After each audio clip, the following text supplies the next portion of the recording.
청남 권영한의 이야기. 이 시간에는 엉겅퀴 꽃의 전설 이야기를 할까 합니다.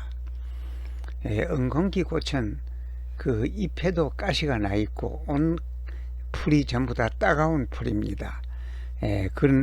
그리고 이 엉겅퀴는 전 세계에 퍼져 있으므로 엉겅퀴에 대한 전설도 나라에 따라 여러 가지가 많지만은 가장 대표적인 것이 지금 소개하려고 하는 이 이야기라고 생각합니다. 그러면 어떤 전설이 있는가 우리 한번 생각해 보기로 합니다. 이 엉겅퀴는 여기 보다시피 이 가시에도 무슨 잎에도 무슨 선인장처럼 이렇게 따가운 가시가 있는 이런 풀입니다.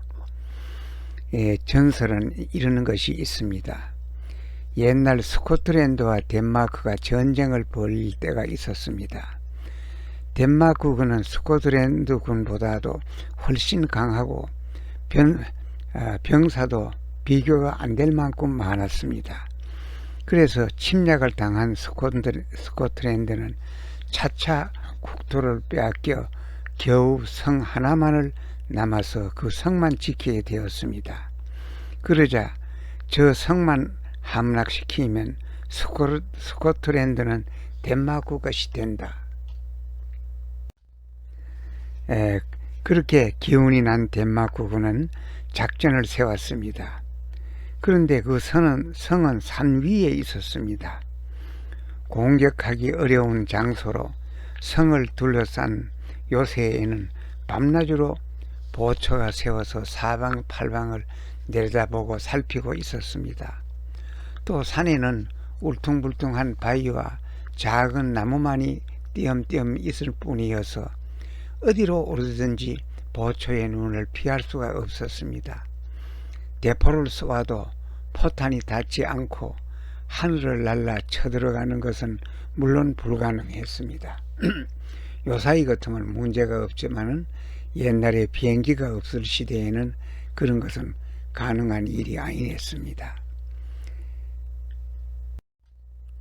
낮 동안에 싸움을 벌이는 것은 절대 불리하다. 스코틀랜드군에게 발견되면 우리는 꼼짝없이 당하고 만다. 어두워질 때까지 기다리자 하고 대장은 그렇게 말을 했습니다. 그래서 덴마크군은 야습을 하기로 결정을 했습니다. 달도 별도 없는 캄캄한 밤이라면 산을 오르는 병사의 모습이 보이지 않을 것이기 때문입니다. 그러나 소리가 들려 밤이 정막에 쌓이면 쌓일수록 소리는 더 잘 들리지. 아무것도 보이지 않는 밤에 스코틀랜드군이 귀를 세우는 것은 당연할 것이야. 소리로 우리가 다가가는 것을 알아차릴 거야 하고 대장을 생각했습니다.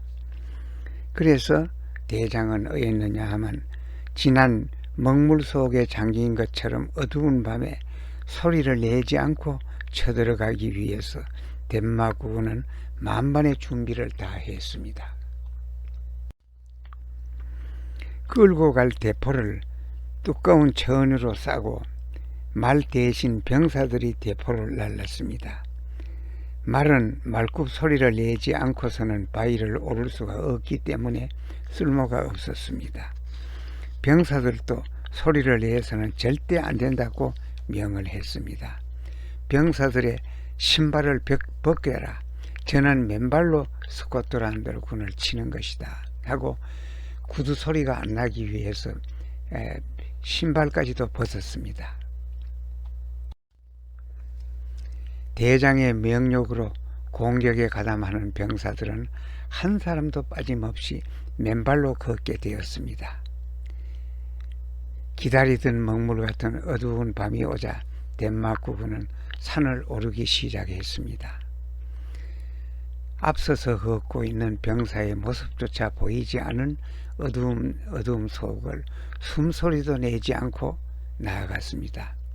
발밑의 땅도 물론 보이지 않았습니다. 그러나 스코틀랜드군은 방심하지 않았습니다. 야습을 할 것이 분명하다고 생각하고 감시를 소홀히 하지 않고 있었습니다. 모든 주의력을 귀에 모아라. 아무리 작은 소리라도 놓치지 말라. 조용하고 어두운 요새 속에서 스코틀랜드 병사들은 귀를 기울였습니다. 아무것도 들리지 않았습니다. 덴마크군은 그만큼 조용히 산을 올랐던 것이었습니다. 성문까지 앞으로 100m다. 작전대로 각자 맡은 소임대로 흩어져 공격을 준비하라. 발걸음을 세우고 있던 대장이 병사의 어깨를 치면서 신호를 보냈습니다. 병사들은 여전히 소리를 내지 않고 각자의 위치를 향했습니다. 사방에서 대포를 쏘아 요새를 부수은 뒤 수천 명의 병사가 한꺼번에 쳐들어가서 성을 점령한다는 작전이었습니다. 병사도 무기도 스코틀랜드군이 덴마크군에게 눈치채지 않고 성에 다가가기만 하면 승리는 눈에 보이는 것 같았습니다. 그때였습니다. 아얏! 하고 공격 위치에 서려든 한 병사가 소리를 질렀습니다. 아직 어린 덴마크군 병사가 맨발로 엉겅퀴에 무성한 그 가시를 밟아서 엉겅퀴에 날카로운 가시가 발을 찔렀기 때문입니다. 아픔과 놀라움으로 지른 단 한마디 소리, 아주 잠깐 동안에 일어났지만은 그것은 세상을 울릴 만큼 큰 소리였습니다. 스코틀랜드 군이 이 소리를 흘러버릴 리가 없었습니다. 적이다. 요새에 있던 적은 작은 구멍에서 횃불이 날라왔습니다. 기름을 잔뜩 먹인 횃불은 땅에 떨어져서도 밝게 타올라 덴마크군의 모습을 다 비추었습니다. 횃불 다음에는 커다란 바위가 굴러떨어져 덴마크군의 대포까지 부셔버렸습니다. 퇴각, 전원 퇴각. 대장이 소리를 쳤지만은 이미 때는 늦었습니다. 허둥지둥 덴마크 병사들은 스코틀랜드 군이 쏘는 화살에 쓰러졌습니다. 수천 명의 병사들이 순식간에 죽고 살아남은 자들도 모조리 잡혔습니다. 성을 지킨 스코틀랜드 군은 조금씩 땅을 되찾아 덴마크 군을 쫓아내고 스코틀랜드의 독립을 지켰습니다. 스코틀랜드를 지킨 것은 엉겅퀴다 하고 사람들이 말했습니다. 엉겅퀴는 스코틀랜드의 국화로 떠받들어져 깃발이나 돈에도 새겨져 있습니다. 지금도 스코틀랜드의 사람들은 엉겅퀴를 사랑하고 꽃이 필 때마다 말합니다. 엉겅퀴는 우리나라의 꽃이야. 오늘은 엉겅퀴에 대한 이야기를 하였습니다. 이 사진의 이 잎에 보면은 아주 날카로운 가시가 있습니다. 여기에 발을 찔리면은 누구라도 아야 소리를 안 할 수가 없을 겁니다. 경청해 주셔서 감사합니다. 이 시간에는 엉겅퀴에 관한 전설 이야기를 하였습니다.